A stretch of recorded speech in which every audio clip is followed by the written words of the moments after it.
Yo Nico. Yo Dev. Aujourd'hui, on va faire un petit recap des trois derniers matchs. Ça fait depuis avant la game des Flames qu'on a fait notre dernier. Exact. Première chose, Dobeš continue sur sa bonne lancée. Montembeault continue sur sa mauvaise. Exact. On dirait que c'est le talk of the town en ce moment. Vraiment. Check ça. Je me suis écrit quelques statistiques ici. OK, dis-moi. Donc, 5 matchs, 5 victoires. Pour Dobeš, bien sûr. Ouais.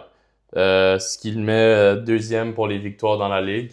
Mais, dis-toi que les autres gardiens Ils ont joué plus de matchs. Ils ont tous joué au moins un match de plus que lui. Quand même. Ceux qui ont 5 victoires, comme Jake Allen, il a joué 6 matchs, il a 5 victoires. Dobeš, fils de 100%. 94% des lancers, il les a arrêtés. C'est qui a efficiency de 940. Ah ouais. Premier dans la ligue. Goals against average, deuxième dans la ligue. Deuxième. Il accorde juste 1,77 buts par match. Très impressionnant, sincèrement. Il était à égalité deuxième pour les victoires, comme je t'ai dit. Puis. Et puis moi, j'aimerais ça rajouter une stat, désolé de te couper, mais c'est ça. Faut pas oublier que Jakub Dobeš est considéré comme une recrue. Donc, pour le moment, je pense qu'il doit facilement être dans le top 5. Top 5, top 3. Je pense que le top 3, c'est quoi? C'est Schaefer, Demidov, puis Dobeš, peut-être, sincèrement. Ben, je sais pas. Y a-t-il quelqu'un d'autre qui vient en tête? Après les premiers matchs, on va dire les 4 premiers matchs, j'aurais peut-être dit Seneca ou Boyum, mais ils ont ralenti depuis. C'est pas la même chose. Ben là, quand même, si tu vas voir leur stats au début de saison, c'était quand même impressionnant, mais après 10 matchs de jouer, je pense que on pourrait facilement dire qu'il y a 2 joueurs du Canadien dans le top 3, c'est sûr. Ouais. Mais c'est parce que, dis-toi, Dobeš, t'es en train de le comparer à du monde qui sont des vétérans. Ouais. Les autres, t'es comparé à d'autres recrues. Yeah. Malgré que Demidov, c'est très impressionnant ce qu'il fait, mais là, Dobeš... Non, mais s'il continue comme ça, on s'entend. Si Dobeš joue 45 games, 50 games, puis il garde des stats comme ça, désolé, mais il va clairement être dans le... Moi, je le répète encore le top 3 parce que moi, je suis convaincu qu'un gars comme Demidov, maintenant qu'il est dans le first power play, il peut le gagner, mais si son coéquipier, comme je le répète, Dobeš, il est vraiment le gardien dans mes one starter, puis Canadien Montréal fait les séries, et il est clairement dans la discussion, là. Mais sérieux, c'est juste incroyable ce qu'il fait. Puis je veux pas trop m'avancer en disant est-ce qu'il mérite d'être dans les tops du Vezina. Ouh, mais dis-toi qu'en ce moment, il y a des meilleurs stats que Hellebuck qui a gagné le Vezina l'année passée. Chez Sarkin, probablement aussi. Sarkin. Mais tu l'as dit, il est dans les top 3, top 2 des meilleurs gardiens de la ligue en ce moment. Donc, puis celui qui est proche de lui, c'est Logan Thompson puis Spencer Knight. OK. Deux gars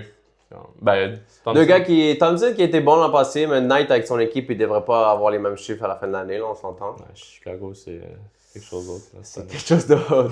Mais je crois qu'ils avaient bien commencé, mais on s'écarte un peu du sujet. Si tu veux un peu plus parler, tu vois, on a bien parlé de notre gardien Dobeš, mais malheureusement, notre supposé gardien numéro 1, comme on le sait, ne va pas très bien en ce moment. Ouais. Mais tu sais quoi, c'est comme, à un moment donné, si tu le payes pas comme un Carey Price ou les autres gros gardiens dans la ligue. Shout-out à Gilbert Delorme.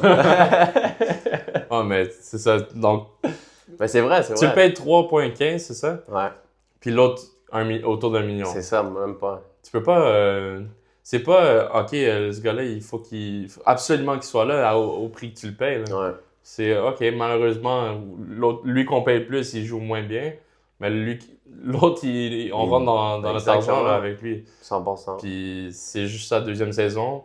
Puis dans la saison dernière, il a joué juste seulement 16 matchs. Ouais. Donc, moi, je suis 100% satisfait. Puis même s'il commence à perdre quelques matchs par ici, par là. Il va pas tous les gagner, ça on le sait déjà. Tu sais. Mais si c'est des matchs serrés, j'ai pas de problème à continuer à lui donner les départs au départ de Montembeault, malheureusement. Je suis 100% d'accord avec toi. Puis surtout le fait, comme tu dis, c'est sûr qu'il va en perdre, mais le fait de tout court nous garder dans la game. Je trouve que c'est pas s'acharner sur son sort, mais tu sais, un match comme contre Oilers, je pense que sincèrement, si on aurait eu Dobeš, en ce début de saison, je pense qu'on aurait gagné parce que si on voit ses performances depuis le début de la saison, c'est quelqu'un qui nous garde dans le match à chaque match. Il fait des arrêts clés. Pour le moment, le Canadien ne joue pas très bien, mais tu sais, Dobeš, il fait les arrêts clés. C'est ça qui manque à Sam en ce moment. Je le répète encore, mais quand le match de Oilers, moi, ça a vraiment été vraiment flagrant. Tu sais, Canadien Montréal, oui, les arbitres t'ont pas aidé, on s'entend, mais... Prenant des pénalités stupides, puis moi, d'habitude, c'est toi qui es l'avocat du diable, mais là, ça va être moi. Je sais que dans ce match-là, surtout vers la fin, même les défenseurs ont pas aidé. Ouais, c'est vrai. Mais Montembeault, il dormait. Là. Comme C'est- on a dit, je le répète, mais Gilbert Delorme, il a dit dans l'émission, make a fucking save. Ouais. C'est vrai, à the end of the day, c'est vrai. Ouais. Non, mais sérieux, c'est dans ces moments-là que t'es supposé de montrer t'es qui vraiment. Ok, t'as pris 3 buts malchanceux au début, c'était pas nécessairement de ta faute. Exact. Mais plus le match avançait, c'est comme. Ton équipe a marqué 5 buts, puis t'en as accordé 6. C'est quand même. T'as fait quoi exactement? Exact. Je sais pas, je m'en rappelle plus c'était quoi le nombre de tirs pour les Oilers, mais Oh, je sais plus, sincèrement. peu importe. Faut que tu fasses des gros saves dans des moments clés comme ça. Je suis Puis 100% en ce d'accord. moment, on aurait 2 points de plus. Ouais, honnêtement, je Ou pense que... au moins un, au on moins allait un. overtime, puis le but, il est sorti de nulle part. Ouais. Malheureusement, ça revient à ce point. Je pense qu'on est tous les deux d'accord que Dobeš, on fait la vidéo avant le match contre Seattle. Je pense que Dobeš doit absolument garder les buts mardi soir. Demain, Pas le ouais, choix, mais pas le choix. samedi, s'il gagne demain, Toi, tu le mets samedi pas aussi. sûr à le mettre jusqu'à temps que... Qui perdent. Non, non, Montembeault, c'est ça, si vous avez donné des matchs, mais c'est Yeah. c'est pas... Là, on a besoin des victoires. C'est vrai.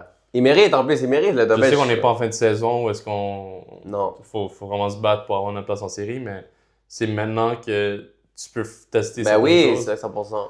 Puis, en allant dans cette direction-là, oui, il faut quand même donner des matchs à Montembeault. C'est sûr, c'est sûr. Mais je pense que ça va aller plus la semaine prochaine. Moi, on en parlait un peu. Moi, je pense, je dis pas ce que je voudrais. Moi, je pense que Dobeš joue demain et Montembeault va jouer. Est-ce qu'on joue-tu à domicile? Je pense que oui, contre samedi Ottawa. Donc, moi, je pense, comme je répète, je dis pas que ce que je voudrais qu'il se passe, mais je pense qu'ils vont mettre Montembeault samedi à Montréal. Alors là, à lui de vraiment montrer des belles choses, parce que si encore une fois, il montre qu'il n'est pas capable d'avoir un taux d'efficacité de 900 et plus dans une game, je pense que là, les problèmes... Déjà qu'on commence à vraiment parler beaucoup de Montembeault, Dobeš, je pense que s'il continue à avoir des mauvaises performances, ça va pas s'arrêter. Ça va pas s'arrêter. Tu penses c'est quoi la solution? Faut les changer? Non, rendu là, non, mais moi, je voudrais vraiment que...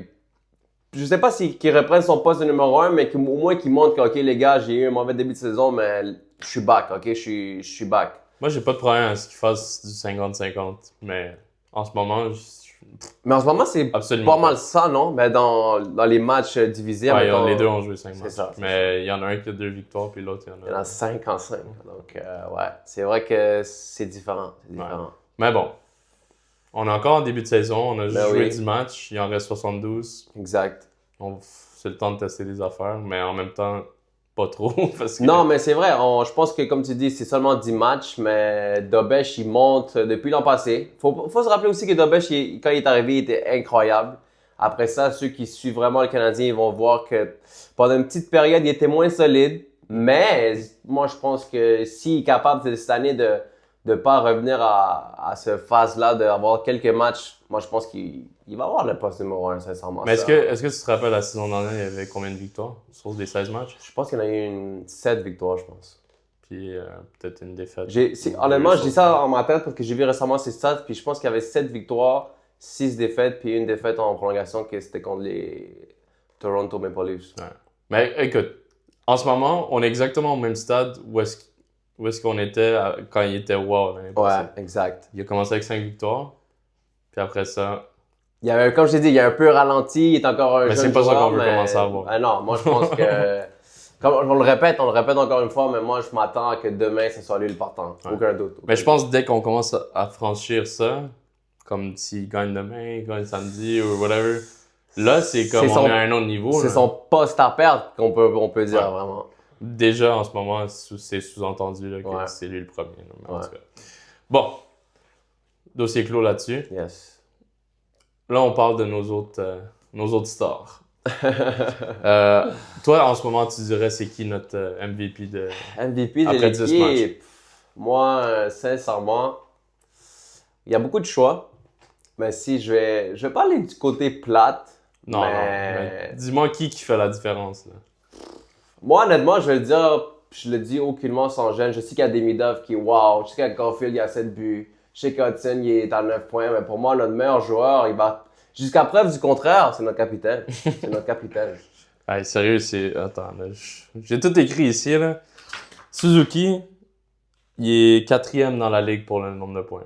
Il est à égalité. Ouais. Bien sûr, il y en a d'autres qui ont 13 points. Il y en a d'autres qui sont en avant, mais je sais qu'il y en a beaucoup, genre c'est le Bruni, genre 3 points hier, donc il a augmenté. Mais il est dans le top 5, je pense, c'est sûr. On s'entend pas à ce qu'il finisse premier, mais non. C'est incroyable. Ouais. Qu'on parle de lui comme ça. Mais moi, tu sais quoi, Dev, moi, le plus impressionnant, on a déjà parlé de ça, je trouve que quand Suzuki, admettons, dans les années antérieures, on savait que c'était un gars qui faisait les points. Mais en tant que moi, c'est vraiment qui m'a impressionné cette année. Puis j'avais vraiment ça en tête, puis je voulais te le dire honnêtement, moi, je pense que, tu sais, toi et moi, on a été des grands fans de NHL, donc on connaît les affaires Elite, franchise. Moi, je pense honnêtement, je te dis honnêtement, bro, pour moi, Suzuki, c'est un joueur franchise. Ben oui. Non, mais genre franchise, mais genre, tu vois, mais comme ce que je t'ai dit dans le NHL, il y a les Elite Low. Pour moi, Suzuki, c'est un franchise. Ben oui, mais on en a d'autres. On en a d'autres, sincèrement. Hudson, Demidov. Pour les recrues, je pense il mène les recrues. Il est meneur. Ouais. T'as Hudson qui est premier dans les égalités avec Makar pour les passes. Quand même incroyable. Et 2e pour les points. T'as Matheson qui est premier dans les buts. Ça, dans les défenseurs, ouais, c'est vrai. Matheson, on revient, mais quel début de saison quand même. Moi, je trouve Matheson... Ben, ça fait la différence. Parce que si lui avait pas ce début-là, on serait peut-être pas dans la même position. Je suis d'accord. Mais moi, je pense... Puis, je veux revenir quand même sur Dobson qui fait vraiment la différence en ce moment aussi. Que si t'avais pas lui, là, t'as une paire. Parce que Goulet, qui malheureusement, il se blesse à chaque saison. Mais en ce moment, t'as 3 gars solides, puis t'en as 3 autres qui font l'air. Puis moi, je mettrais honnêtement, bro, moi je mettrais Carrier dans les solides. Moi, je mettrais, à part Strobel et Jacky qui jouent. Jacky a joué 6 minutes dans les matchs parce qu'il a pris des mauvaises pénalités. Moi, je te dis, Jacky, malheureusement, c'est tough à dire parce que je pense vraiment qu'en série, on a besoin de ce gars-là. Mais en termes, on l'a dit souvent, mais en termes de hockey skills, Strobel est supérieur. Ça, pour moi, il n'y a aucun doute. Non, mais c'est sûr, mais tu peux pas Non, tu dois l'avoir comme 7e. Comme je l'ai dit, je le répète, en série, on est obligé de l'avoir quasiment parce que c'est un gars qui défend tes coéquipiers, que tu sais qu'il va aller à la guerre, qu'il va se battre. Mais penses-tu qu'il vaut la peine de jouer pour une autre équipe? Pour son bien personnel, Jacky? Ben, pour lui, s'il jouait dans une autre équipe, je pense que dans une équipe de bas de classement, c'est sûr qu'il aurait son poste dans les top 6, mais même, je te le dis, je te le répète, puis je pense que la plupart du monde est d'accord. En termes de hockey, on parle pas de bagarre, là. On parle pas de ça, on parle juste de hockey. Je pense que Strobel est supérieur à lui. Ah non, ça c'est sûr, 100%. Ouais. Je suis d'accord avec toi. Ouais. Mais au début de la saison, on voulait pas le voir comme ça parce qu'on se dit parce qu'on l'aime tous, Jacky, on l'aime tous. On aime son côté physique parce qu'il y a personne d'autre dans l'équipe on peut dire qui amène ça de la même manière. Mais autre que ça, on n'a pas besoin de goon. C'est ça, honnêtement. Puis je le répète, mais tu sais, regardez juste les stats contre Vancouver. Jacky a joué 6 minutes de jeu. Ouais. Puis on perd 2-0, on a gagné la game. Ça veut dire quoi en tant que tel? Jacky, t'as pas besoin de lui. Je le répète, on aime tous Jacky. On voudrait tous qu'il soit le main 6e défenseur, mais malheureusement, je le répète pour la 3e fois, peut-être en moins d'une minute, mais Strobel, en jouant au hockey, il est meilleur que lui. Puis Martin, c'est lui, il le voit aussi, ça. Mais c'est ce genre de gars-là, malheureusement, qu'on peut dire sont unidimensionnels. Ouais, vraiment. Lui, Lainé. Vraiment. Il n'y a pas de place pour ça, malheureusement, dans notre alignement. Autant que c'est triste de le dire, parce qu'on quand il est arrivé, on l'adorait. On l'adorait, il est devenu très populaire, Jacky. Mais maintenant, il est un peu là par défaut. Parce que c'est lui qui a le plus de NHL experience comparé aux gars qui sont en avant. Exact. Mais c'est à lui de nous prouver wrong, encore une fois. Ouais. C'est vraiment ça. C'est à lui de nous prouver wrong. C'est pas mal tout, sincèrement. Mais sinon, toi, de ton côté, t'as-tu d'autres choses qui t'ont sauté aux yeux pendant les 3 derniers matchs? Ben, tu sais, on peut parler de Demidov finalement dans le first power play. Je pense que ça fait toute une différence. Hein? T'as vu la statistique? C'est 50% d'efficacité du power play depuis qu'il est sur le premier. Incroyable. Puis avant, c'était quoi, genre 17? Ah non, on peut le savoir avant. Je sais que c'est juste 3 matchs, là, mais on était, désolé de le dire, mais malgré qu'on avait peut-être quelques buts, pour moi, on était pourris en powerplay parce qu'il y avait pas trop de chimie, les joueurs savaient pas trop. Bolduc, oui, il a un très bon début de saison, mais je pense que c'est la meilleure chose à faire. Demidov, il a sa place dans le first powerplay, puis il n'y a aucun doute là-dessus. Ouais. Aucun doute. J'ai pas de problème avec ça, mais maintenant, si on peut aborder Bolduc, on dirait que il est rendu un peu invisible. Je te le donne, bro, mais moi, je te dis, malheureusement, en guillemets, Bolduc, tu vois son temps de jeu, c'est un gars de 4e trio dans son temps de jeu. Malheureusement pour lui... Ah, en ce moment, mais ouais. est-ce que c'est là que tu veux... Non, mais c'est pour ça que je te dis, bro, malheureusement pour lui, parce que si on le sait tous que Bolduc a un talent de buteur, qui peut être un joueur peut-être top 6 dans le futur du Canadien de Montréal, mais en ce moment, le first line, tu ne touches pas, on s'entend. Ouais. Maintenant, le deuxième line, il marche très bien. Il marche très bien, tu ne touches pas. Puis après, depuis que Laine s'est blessé, on a le nouveau line des vétérans. Et le 3e trio. Tu ne le touches pas. Alors, Bolduc, malheureusement... il se ramasse sur la 4e avec Veleno puis... C'est qui, Dak? Qui est, sur papier, n'est pas une mauvaise ligne, mais sur papier, ça, ils vont jouer ces 12 minutes par match, puis maximum, tu comprends? Donc, c'est malheureux pour Bolduc. Mais tu sais, en 10 games, je ne me trompe pas, il y a 4 buts, 2 passes. Donc, en termes de stats, c'est vraiment quand même très correct. Mais est-ce que ça va continuer à monter? C'est ça la question, là, avec autant de minutes réduites. Ouais. Ça, c'est la question, bro. Puis si il joue sur ta deuxième ligne de powerplay, l'autre... Ils vont encore moins jouer, là. On est quasiment rendu à 1 minute et demie. Ouais, c'est ça. Même pour Dobson aussi, sa production, faut pas s'attendre à une production incroyable s'il joue dans le deuxième. Oui, lui, il a plus de temps de jeu à 23-24 minutes par match. Donc oui, lui, c'est un peu plus facile. Mais comme on répète, Bolduc, bro... Moi, j'ai hâte de voir. Comme on a dit, le trio de Newhook, Kapanen puis Demidov, ça va extrêmement bien. Donc, tu peux pas le séparer. Mais si, admettons, pendant je sais pas moi, 5-6 matchs, ça va moins bien. Moi, j'aurais peut-être remplacé le Newhook. Mais en ce moment, après 10 matchs, Newhook a quoi? 7 points? 6 points? Donc, on peut rien lui dire. En ce moment, je ne suis pas prêt à bouger les trios. Ça va bien. Mais si on commence à perdre... Puis s'il y a moins de production, c'est là que tu peux faire les changements. Knock on wood, j'imagine qu'il y a un stud de non, pas de blessure. Mais s'il y a une blessure, clairement, tu vas avoir besoin de Bolduc. Ouais, non, c'est sûr. T'as vu? Au moins, tu l'as. Exactement. Ça, c'est une belle preuve. Et tu le payes 800 000 par année. Voilà. Ça, c'est une belle preuve que l'équipe maintenant du Canadien, ils ont des outils. Exactement. Belle profondeur. Ouais, c'est ça. Mais je pense que ça fait le tour un peu de ce qu'on a vu dans les 3 derniers matchs. Mais si jamais... vous, de votre côté, vous avez des sujets de discussion que vous voulez qu'on aborde. N'hésitez pas. Là. Merci. Ciao. Qui m'a envoyé dans le zoo?